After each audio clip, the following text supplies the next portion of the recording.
When did you first realize that you could achieve your dream of playing professional football?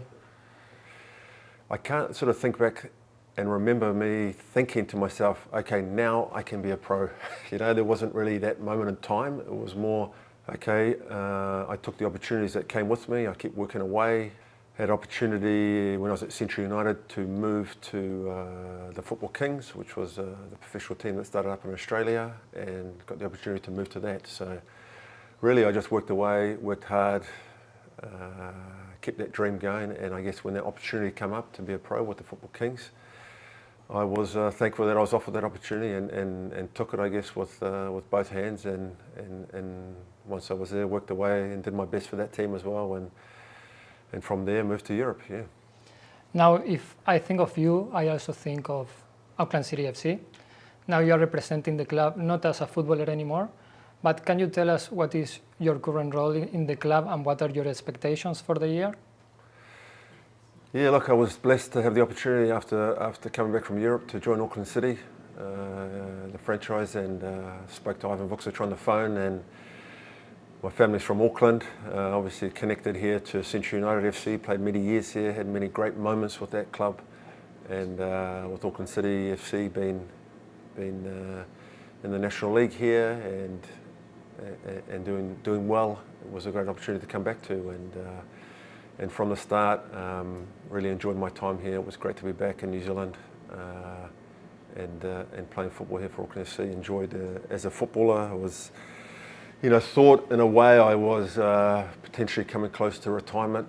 I guess we all sort of know now that that got stretched probably quite a few more years than I had thought. But I guess the setup here was really good. The training was intense. We had some great coaches here, and performance-wise, we've done some incredible things. And after that, I had a couple of good conversations with the coach at the time, Ramos and Ronaldo, about whether or not I would join the coaching staff there. And yeah, I took up an opportunity to be assistant coach with Ramos and enjoyed it. And that's continued now for a few years. And enjoy being part of the coaching staff there, working with the academy here. We have the academy going, and part of the recruitment, part of the scouting, part of a little bit of everything. So, but it's enjoyable, and it's been a fun time for me with Auckland City FC. This will be a really big year for the club. You will have so many matches to be played during the year. How is the team preparing for that? Yeah, this year we've tried to give the guys a bit of a break. We've gone probably 2 or 3 seasons with over 40, 45 games, 48 games a year, which is a huge amount on asking, for the commitment for the players and the staff, and they've only had probably a couple of weeks rest per year. So this year we had a bit of a rest in the pre-season. Prior to pre-season, we've done some recruiting, which is good. We think is good. The squad looking, it's looking better.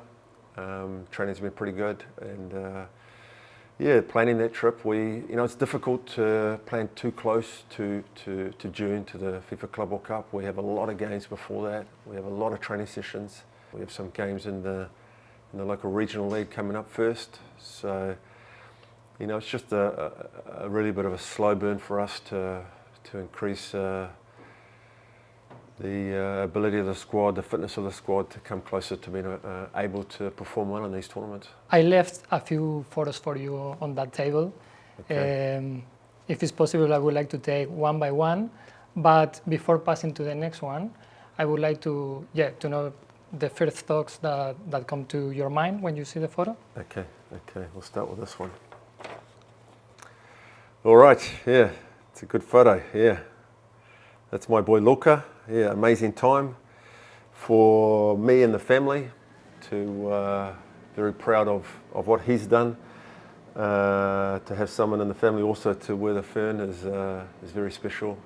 Yeah, Mum and Dad and his younger brother Ivan is also very proud. Special moment. Yeah, we know how difficult it is to become an international player, but yeah, Luka's been working away all his life.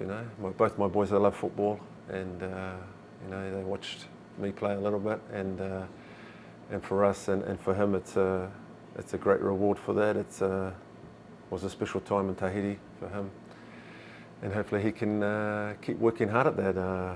You know, he gets a little bit of inside information from me on how he should play, and sometimes that's good and sometimes that's bad, not just from me, from his mother as well. But yeah, he's doing well. He's you know, hopefully I think he still realises there's a lot more to do. You know, it's something that we try to educate him, keep his feet on the ground, keep working hard and battling away. But yeah, special moment for us in the family. He will be playing in the Dettol National League for Auckland FC reserves. What do you think about the addition of the team, and how do you see him during the season? Like, yeah, look, it's I think it's long overdue having a team from Auckland in the A-League.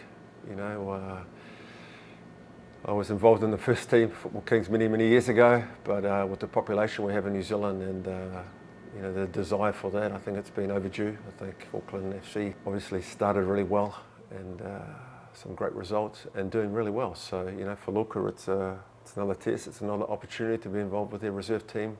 It's something that he dreams of doing, and you know, he's come through Central United FC, he's come through Auckland City FC with the academy there, and you know, the pathway has been incredible for other young guys at our clubs to follow with that. You know, he's got a close, very close friend, Stepe Urkic, has also come through the club and moved on to professional football in Croatia. So, you know, it's great for our club to see youngsters come through and do really well. So, yeah, a lot of hard work ahead, but he's enjoying it. Will it be a special match for you when you face Auckland FC, considering that he's playing there? Absolutely, yeah. It's always going to be an interesting moment. You know, it's always great to watch him play. We've got to now analyse what he does and how we can neutralise him. But nah, look, you know, the most important thing for him is working hard, and you know, the club here, Auckland City, is also, you know, wishes him well to do well in his football career. Okay, we can go with the next Okay. one. Yeah, that's a very good photo of my good friend Albe Riera. He's a very deep thinker. Yes, great photo that brings back great memories of him. Yeah, I think as a player, incredibly top player to me. You know, he's surprised, I guess, everyone in Auckland City and New Zealand, you know, in the way that he turned up in our country and joined our club. He came, I believe, as on holiday. He worked in the ambulance area, I guess you could say, back home, but he turned up in our country as for a bit of a time away from home, and seeing that we had a strong Spanish connection at our club. And through our coach Ramon, he turned up to training and did his best to potentially, you know, get a opportunity to play for Auckland City. And to me, yeah, one of the best players that we had in that role in midfield. Always seemed to be calm on the ball, you know, have that ability to be that pivot in midfield, that sort of number 6 position. Always wanted the ball, always was able to connect, you know, the play from the defensive line to the forward line. And then to enjoy and watch him develop as a coach, you know, on that coaching staff was special to me, to be involved with a guy that, you know, as a player, and then can bring and develop those ideas that we have at our club and that style of football that we like to play. We have a style where I guess we can perform locally here, and then at the next stages in the game, if we play at a Champions League level, in a hot environment, potentially in the Pacific game, how do we keep the ball? How do we get the benefit of our style to then get results as well? And then also, how do we take that style to the next level at international club level, where we can try and get results and perform against top players? And top guy. Really enjoyed moments from on the field and the coaching staff. And as I said, he able to develop that players and inspire them to play a great style of football that the club enjoys, and you know, hopefully we're going to see him back in the future sometime. We can go to the next one. Okay, Paul Posa. Yeah, it's an early photo of him, but he looks very similar, which is good for him. Yeah. Yeah, no, good memories with Paul as well. Obviously, he's on board now with us again. Yeah, memories with Paul. Probably go back a little bit, with Century United. When I first come to the club, Paul was involved, and I always looked up to Paul. He was always around the club, involved in the staff, and had played for the club, and a really nice guy with an understanding of football. And when I was first at the club, enjoyed some good moments with him at Century United. And now that he's, after I returned from Europe, he was involved with the club as a coach, and yeah, we had some incredible moments. He had a really incredible time in 2009 where we managed to win 2 games in the FIFA Club World Cup. His involvement with Ramon and a good group of players was a special time for Auckland City and for, I think, New Zealand football when we came 5th at the Club World Cup. So, what do you think he can bring as a coach? Yeah, look, he brings that experience with his time in the game.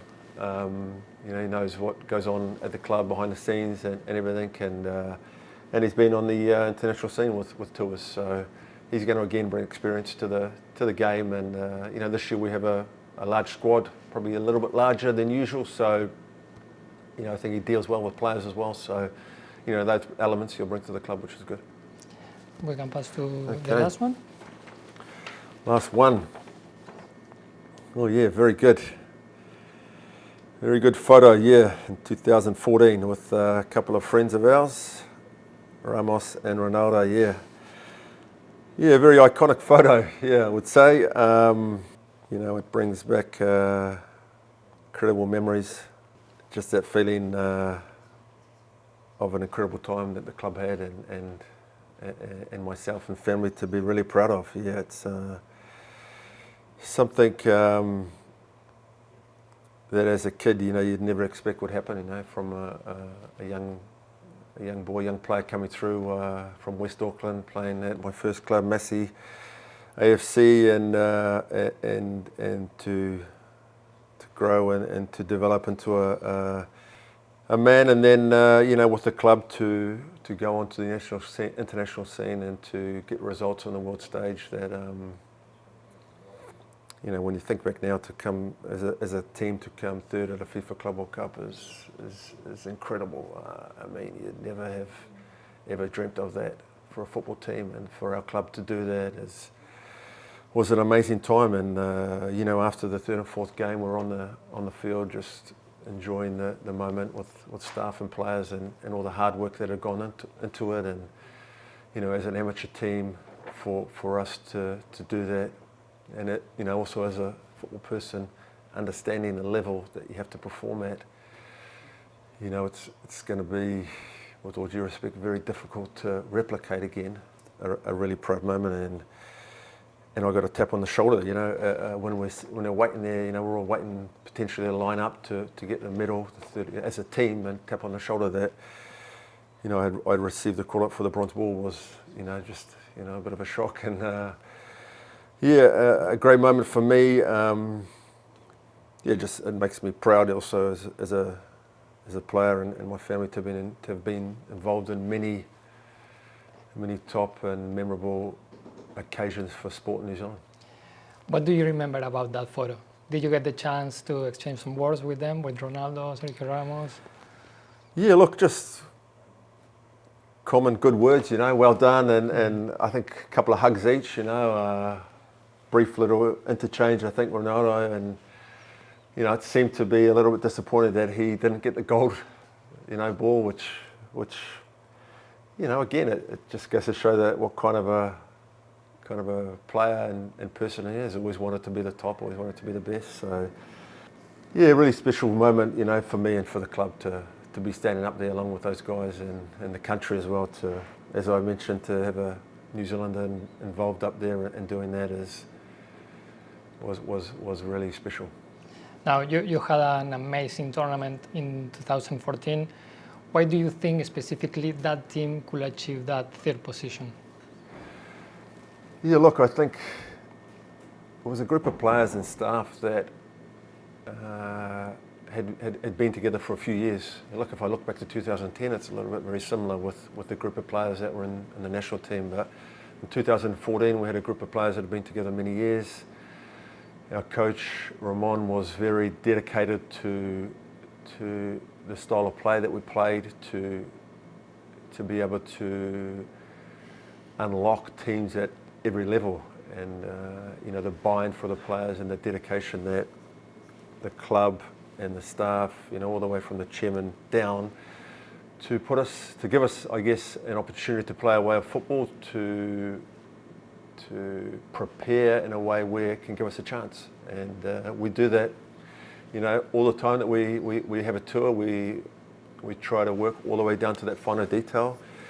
So Ramon led that on-field stuff, and obviously the players and their dedication to that, the rewards came from it.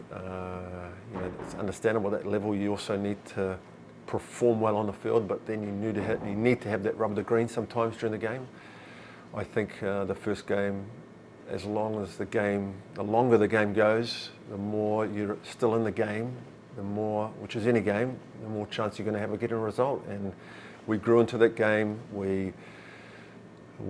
Our beliefs started growing, and then slowly we were able to get the result, and then game by game we managed to ride that wave, and that group of players to me was really top class. It was a group of players that was put together from a lot of New Zealanders, a lot of people from around the world. It typified what a New Zealand team is made of, and what the New Zealand culture is like. It's not just Kiwis, it's people that have immigrated to New Zealand. And I look at that team now, and a lot of them have settled in New Zealand, family born in New Zealand, kids born in New Zealand. So as a group of players that I'm still great friends with, and obviously that moment is everlasting. Now this year, Auckland City FC qualifies to the first ever FIFA Club World Cup with 32 teams. And for the very first time, you are guaranteed 3 matches at least. And you got Bayern Munich, probably the biggest team in Germany, Benfica, probably the biggest team in Portugal, and Boca Juniors, probably the biggest team in Argentina. How do you prepare mentally, and how do the players prepare when the financial gap is that big? It's an incredible tournament we're involved in, and all credit to the club and the players. To me, the important thing is the journey to get there. That was incredible. The development of the team, the dedication of the players and staff to qualify for that tournament has been incredible. Now that we have those 3 huge teams, on the horizon, we understand football. If you're a footballer person that understands football, we're realistic. We understand it's going to be very difficult. It's going to be extremely hard. The only thing we can do is prepare as best as we can, and that means getting the guys in together for a good pre-season, trying to strengthen the squad when we can, use every part of what we have our hands on and what we can touch and what we can affect to get that game up to get the squad and the players up to a level that we can try and compete. I look at results now at Bayern Munich in the Champions League, and they've beaten teams by a multiple amount of goals. But we can't look at that. We have to look at the ability to get on that field, start well, and do the best that we can, and make ourselves proud, and make our supporters, the people from New Zealand, proud.